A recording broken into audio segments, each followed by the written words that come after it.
Iya, itulah para pengusaha. Prinsip pengusaha itu kan nggak mau rugi.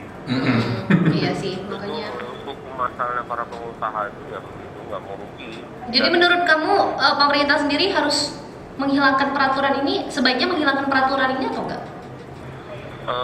sebaiknya nggak juga, maksudnya nggak juga sebetulnya. Mhm. Sistem outsourcingnya itu yang jangan mengikat. Kalau misalnya mau dibuat outsourcing, eh, di kan kalau misalnya outsourcing sekarang itu kan dapat sanksi kalau kemudian kita tidak.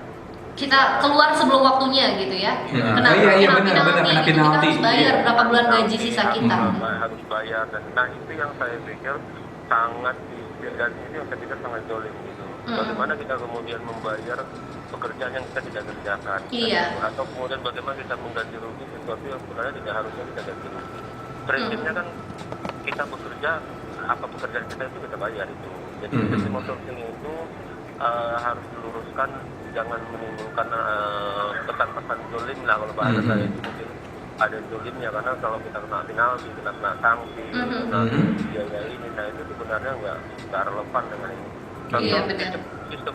sistem penggajian juga kan sekarang sangat tidak masuk di akal. Kalau misalnya pekerjaan itu misalnya uang makannya lebih tinggi daripada gajinya, kan nggak masuk di akal. Uang makan 100.000 atau uang makan 150.000, gajinya 1 bulan cuma 1 juta. Iya. Kan itu.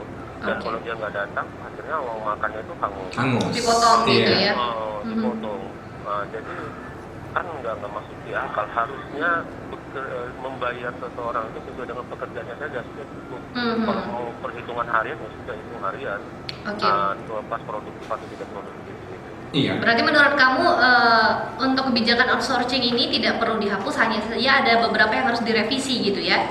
Ya, soal penalti tadi itu yang paling penting. Kemudian pengusaha itu berpikirnya dewasa lah, bahwa usaha kalian itu akan maju bukan karena adanya orang-orang cantik, orang-orang ganteng yang menjual produk kalian, tapi karena memang kejujuran kalian dalam berusaha itu. Oke, baiklah Bara. Terima kasih banyak ya Bara ya. Ini menguntungkan sebelah pihak. Thank you. Setuju. Setuju ya?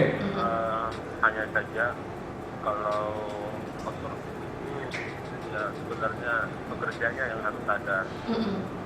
Kalau mereka merasa bahwa pekerjaan itu mendolimi mereka, ya seharusnya mereka nggak ambil pekerjaan itu.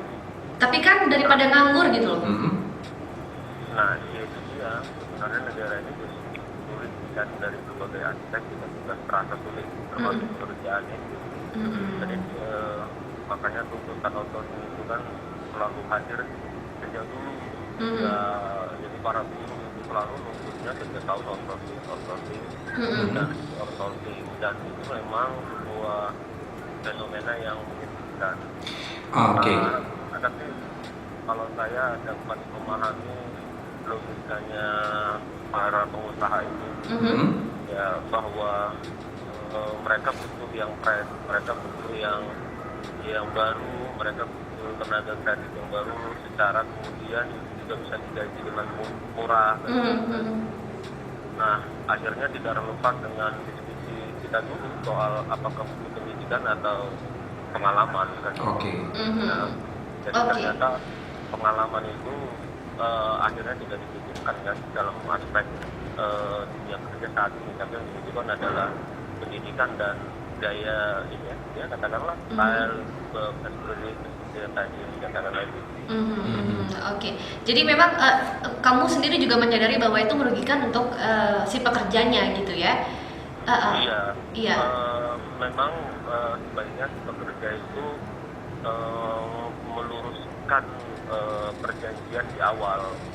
Apakah kemudian dengan outsourcing ini mengikat seperti apa?